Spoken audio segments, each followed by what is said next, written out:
আসসালামু আলাইকুম। এবার সরাসরি ডক্টর মোহাম্মদ ইউনূসের বিরুদ্ধে জামাতের আন্দোলনের ঘোষণা। ডক্টর মোহাম্মদ ইউনূস এমন কি করলো যেটার কারণে যেই ইউনূসকে জামাত ইসলাম বসাইছে এবং দেশের সর্বজনীন সবাই মিলে বসাইছে, সেই ইউনূস সরকারের বিরুদ্ধেই এবার জামাতের কঠিন অ্যাকশন নিতে যাচ্ছে।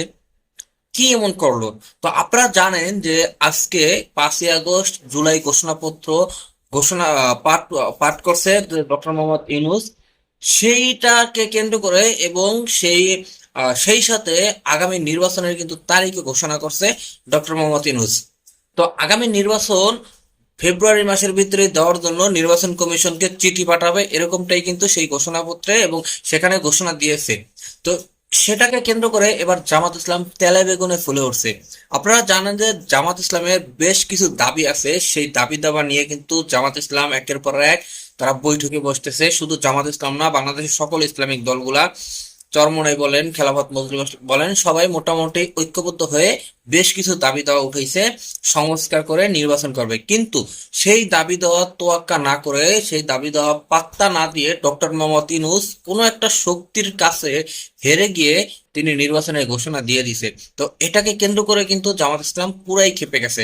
তো জামাত ইসলামের সেক্রেটারি জেনারেল মিয়া গোলাম পরোয়ার তিনি কিছু বক্তব্য দিচ্ছে, খুব রাগান্বিত হয়ে তিনি কিছু বক্তব্য দিচ্ছে। সেই বক্তব্যগুলো শুনলে আপনারা রীতিমতো অবাক হয়ে যাবেন যে ডক্টর মোহাম্মদ ইউনূসের বিরুদ্ধে এবার পুরোপুরি অ্যাকশনে যেতে চলছে জামাতে ইসলাম।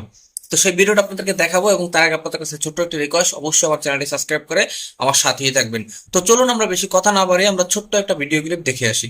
কিছু কিছু রহস্য সংশয় তৈরি হচ্ছে, কোন চাপে, কোন দলের চাপে যেন সব দলকে উপেক্ষা করে কোন একটি দলের ইচ্ছাকে যেন প্রতিফলিত করা না হয়।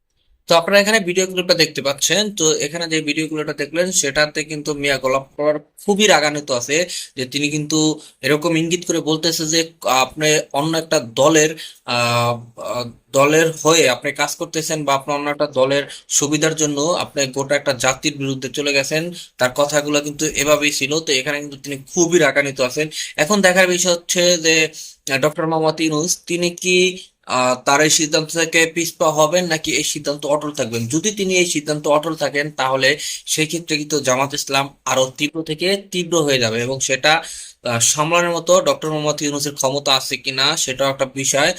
অবশ্যই আপনাদের কি মনে হয় কমেন্ট বক্সে জানিয়ে দেবেন।